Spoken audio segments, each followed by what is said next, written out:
সন্ধ্যেবেলা বাড়ি বসে বসে বোর হচ্ছিলাম, তো তোমরা যদি আমার মতো বোর হয়ে থাকো বাড়ি বসে, তো ফোনটা হাতে নেবে, হাতে হচ্ছে নেওয়ার পর ক্যামেরা অন করবে আর সেখানে হচ্ছে নিজের ভিডিওটা করবে, দেখবে কেমন লাগছে নিজেকে দেখতে। এটা আমি সচরাচর করে থাকি যখন আমি বোর হই আর কি। ওইসব বাদ দাও, চলো একটু চা খেয়ে নেওয়া যাক, কারণ সন্ধ্যেবেলা চা না খেলে আবার সারাক্ষণ মাথা যন্ত্রণা করবে। তা যাই হোক, তারপর হচ্ছে চলো একটু ঘুরে আসি, কারণ একজন হচ্ছে ফোন করে বললো চ একটু ঘুরে আসি, তাই একটু ঘুরতেই যাচ্ছি। তো যাওয়ার আগে তো মিরর ভিডিও নেওয়াটা হচ্ছে ম্যান্ডেটারি, আমার এখন হ্যাবিট হয়ে দাঁড়িয়েছে। তো আমার ঘোরা মানে হচ্ছে রাস্তা ঘোরা, আর রাস্তা ঘুরতে ঘুরতে নিজের এরম ভাবে ভিডিও আমি ফার্স্ট টাইম করলাম। এখনো আমি এইসবে অতটা অভ্যস্ত হইনি, কেমন একটু লজ্জা লজ্জা করে।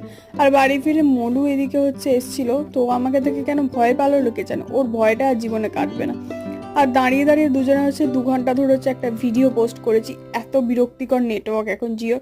তো যাই হোক, বাড়ি এসে একটু ঢং শং করে নিলাম। তো তোমরা আমার মাছগুলোকে দেখে নাও, সরি চিংড়িগুলোকে দেখে নাও, দেখা হচ্ছে কালকে, টাটা।